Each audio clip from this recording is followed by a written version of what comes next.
The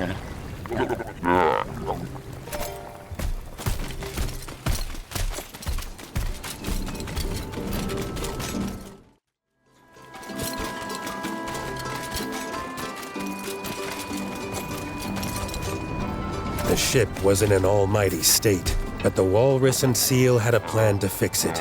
An aquarium would bring paying visitors, the proceeds of which they could use to fund the costly renovations. They just needed an able fisher rat to gather the rarest fish for them.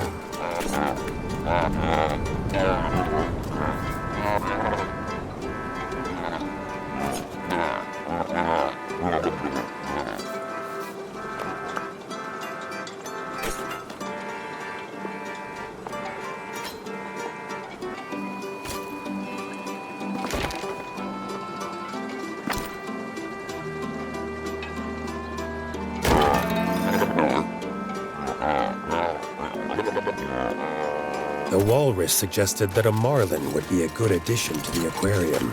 Its sharp, spiked snout would surely draw large crowds of paying customers.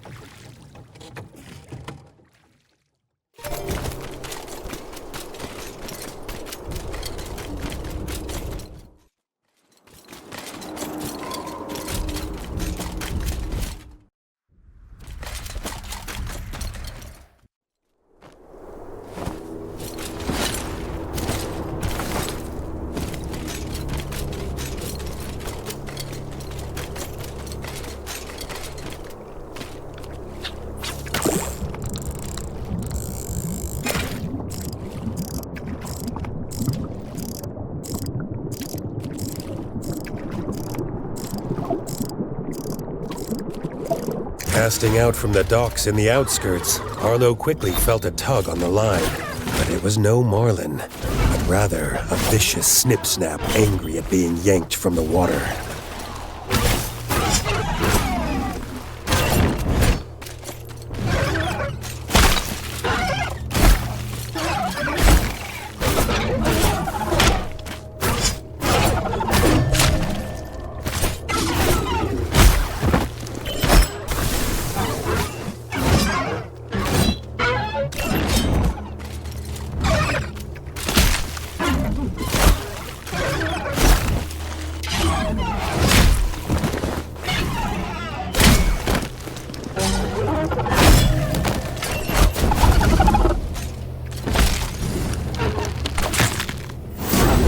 With the snip-snap quickly dealt with, Arlo could get back to fishing for the elusive marlin, whilst he wondered if the snip-snap would be better boiled or battered.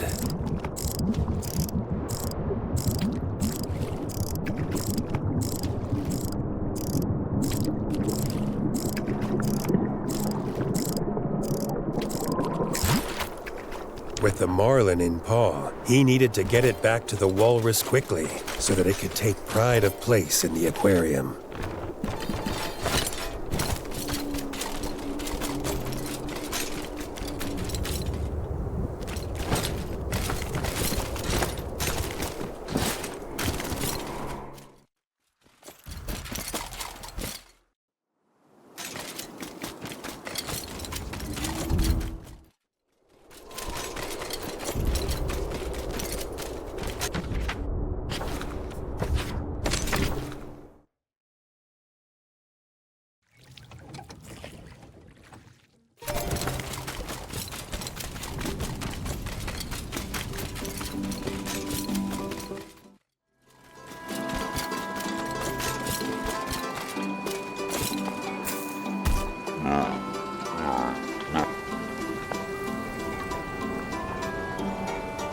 Jamie was pleased to see the marlin. He knew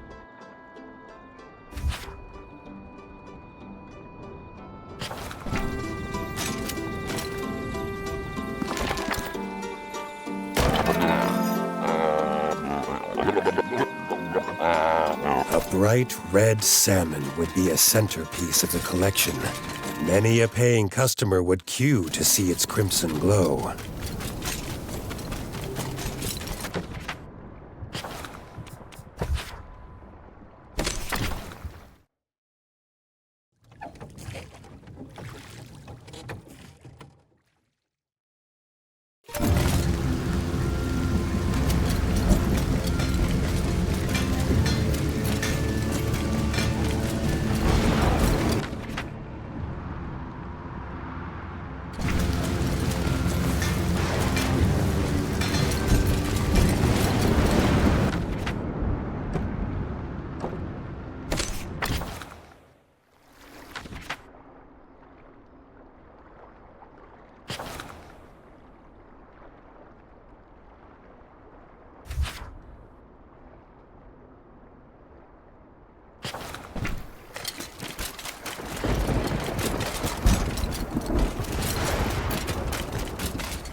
As quickly as Arlo had placed his hook in the water, out leapt a Squidian prince by the name of Doll Squid, angered by the Rat King's intrusion into his realm.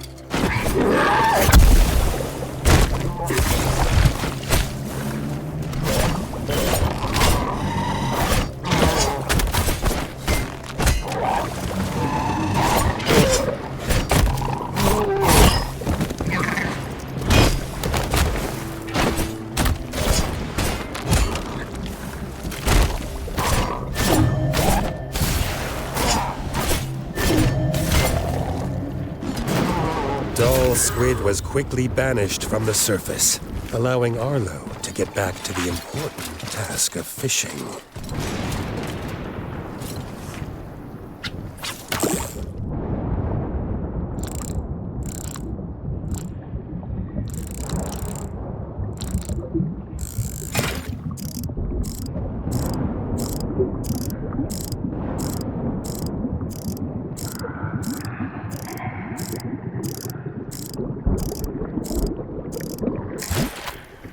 The crimson dazzle of the salmon was breathtaking. It would surely take pride of place back at the aquarium.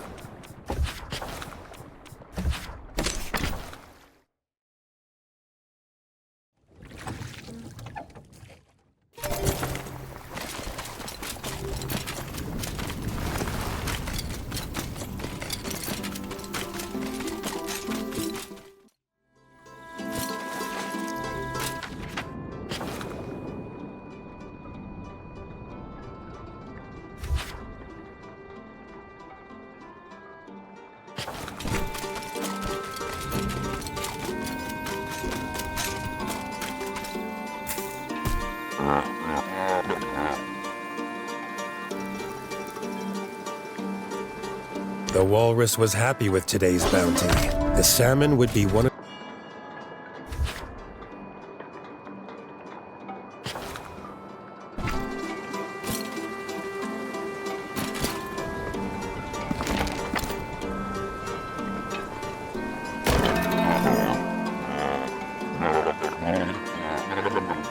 Jamie suggested that a sturgeon would draw paying customers to the aquarium, even if it wasn't the prettiest fish in the ratdom.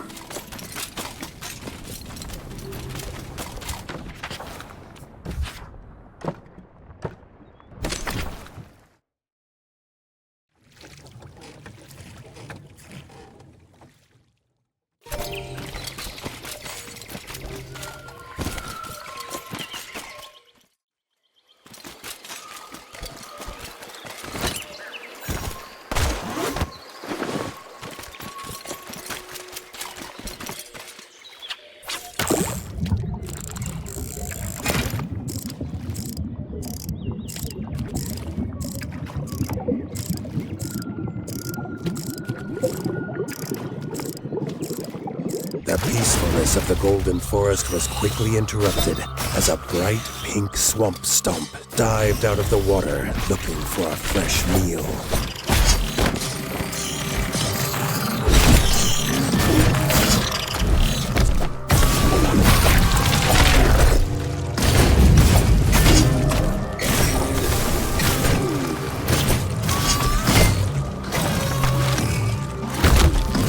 With the vicious swamp stomp defeated, Arlo could get back to luring a sturgeon from the murky waters of the golden forest.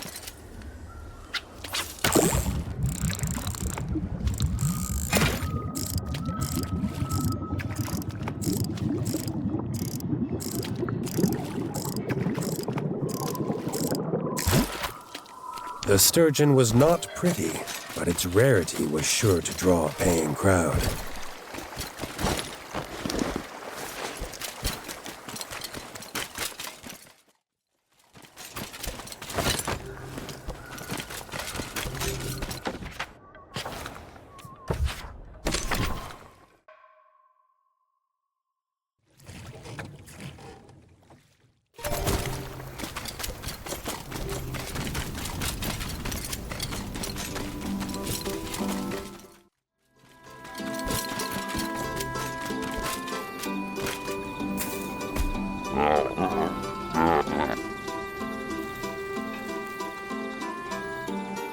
The aquarium would surely attract more paying customers now that it had.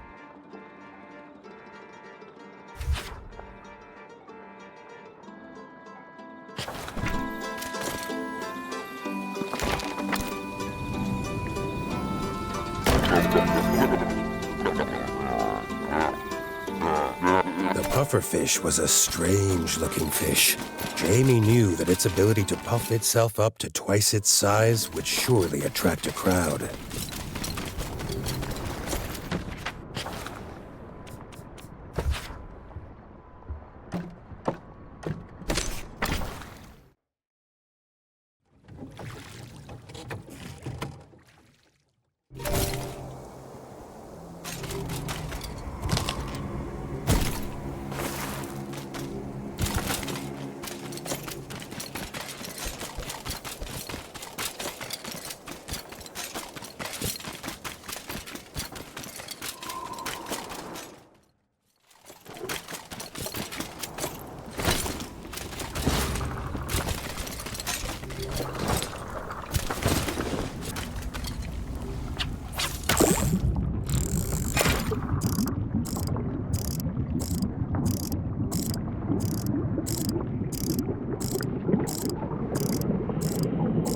Casting into the icy depths, Arlo's line soon went slack, and from the darkness of the water erupted a blaze pony, hell-bent on removing this fisher rat from its waters.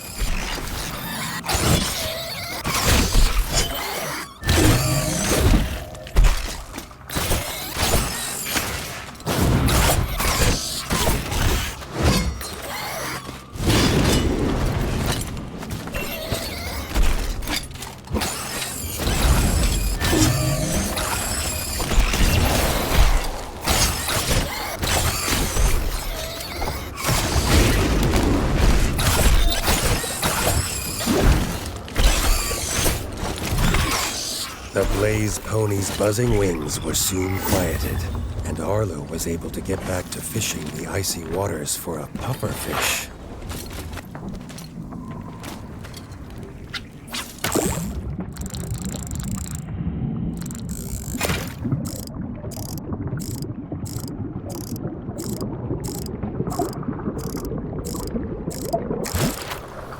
With the pufferfish in paw, Arlo was excited to see the look on Jamie's face when it was added to the aquarium's collection.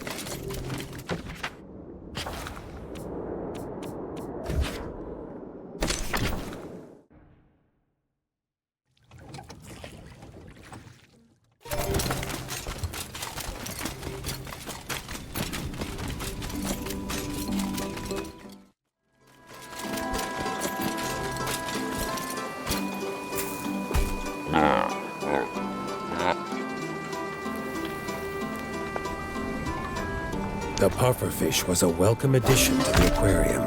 Customers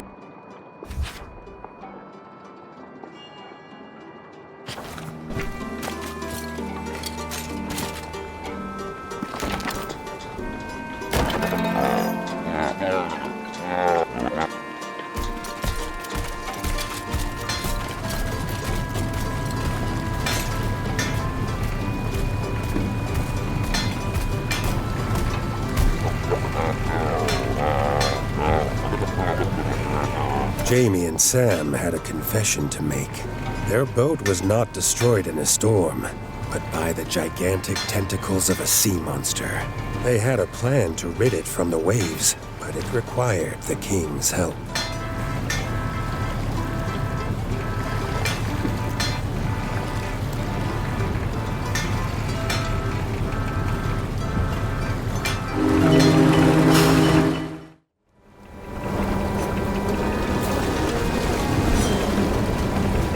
Sailing out into the storm, the beast was lured onto the boat, ready for Arlo to fight, face to face.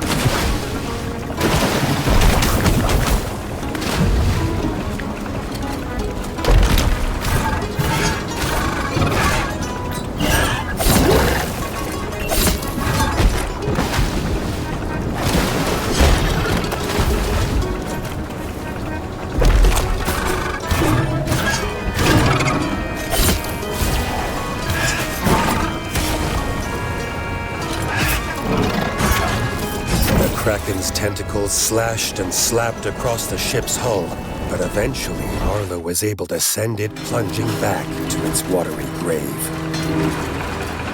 With the Kraken defeated, Jamie and Sam were free to sail the seas again, but the lure of the aquarium was too strong. They enjoyed life on land at Hardshell Brook. They thanked Arlo for his help and offered to home.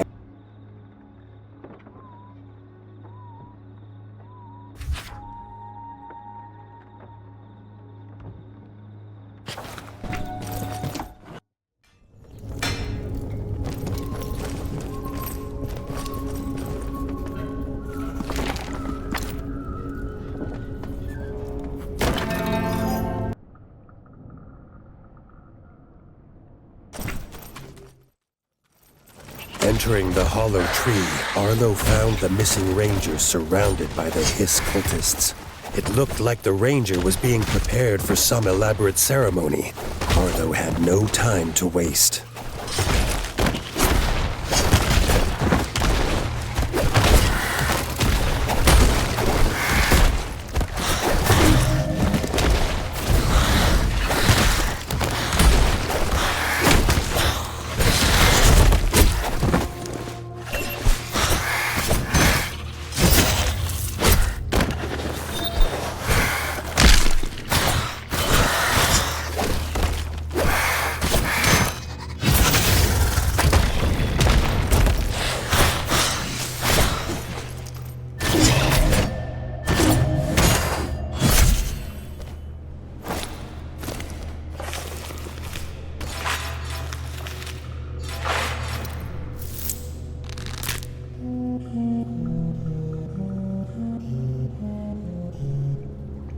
The Owl Ranger thanked Arlo for his freedom and knew the location of the Hiss ceremony. The pair needed to act quickly.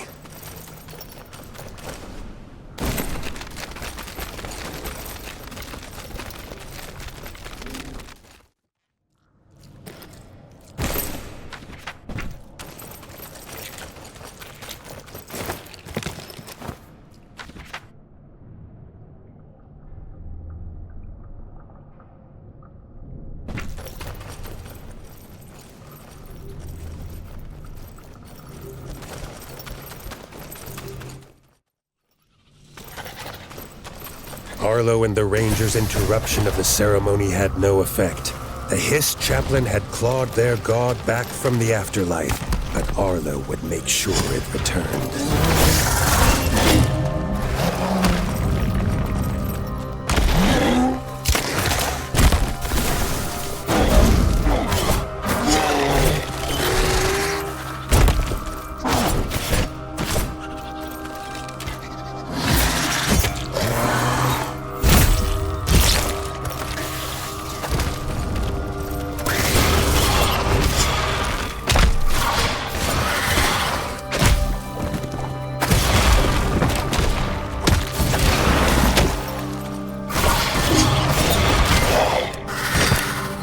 Chaplain defeated, the forest was once again at peace.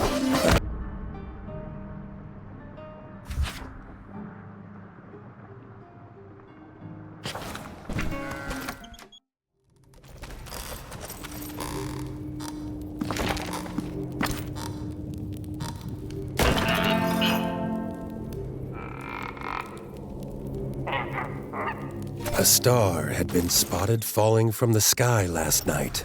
The Elder explained that it had drawn the attention of some curious moles, and that Arlo should investigate.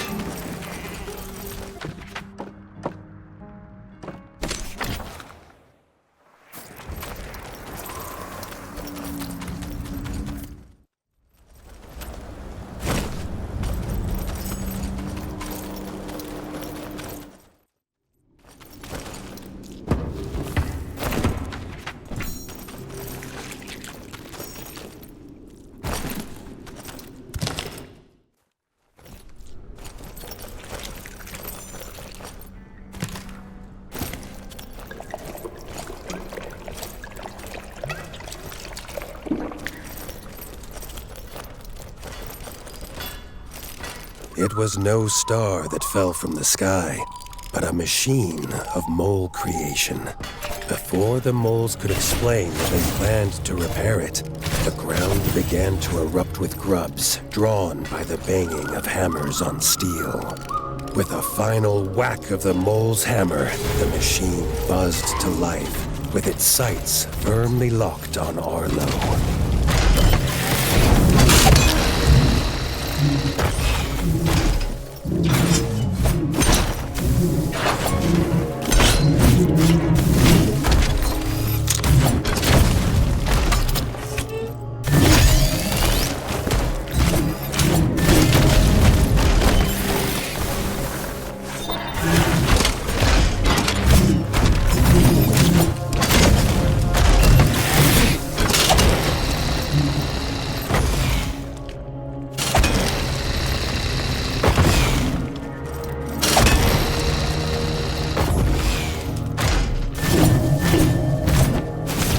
With a loud screech, the machine exploded into 1,000 pieces.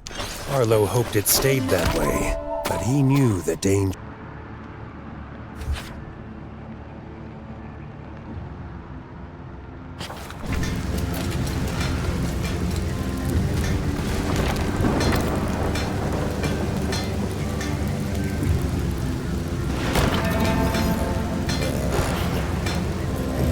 Short Tongue was worried by the sightings of the Moonweaver. Ogmire Forge had just regained its peace, and this flying fiend threatened to destroy it.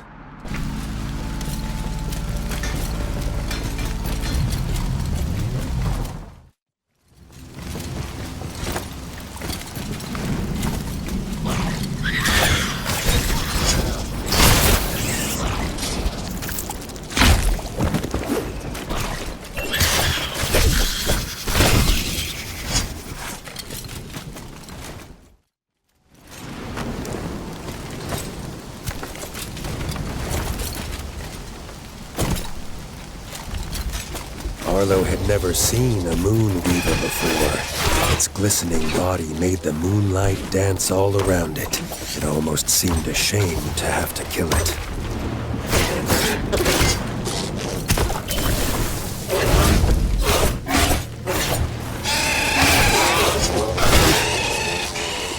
Arlo quickly realized that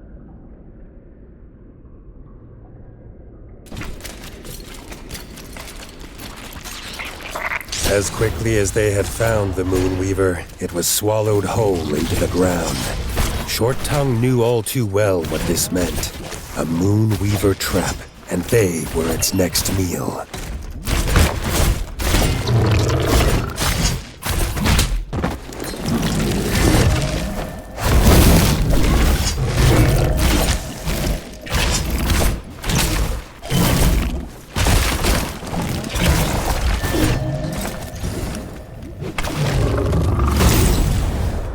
Hacked to pieces, the Moonweaver trap was no longer a threat. Short Tongue thanked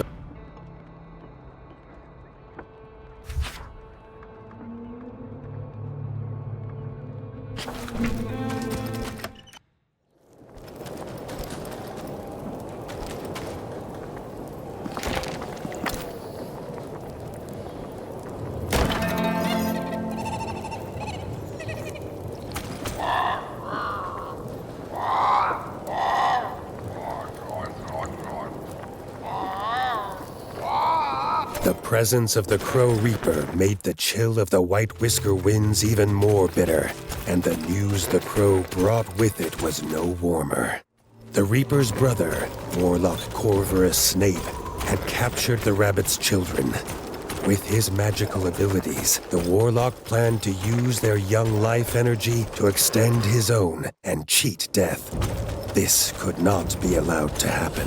The Warlock had come alone, but he had reanimated the many corpses that littered the snowy wasteland to be his personal dog.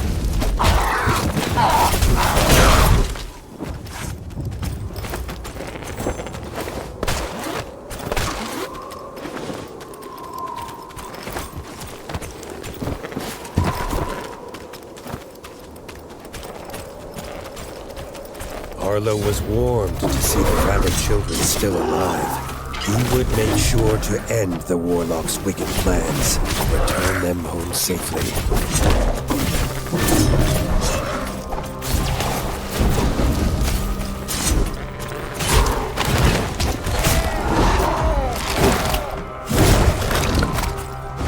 With the Warlock defeated and the children free once again, Arlo set off to tell Grey Ears the good news.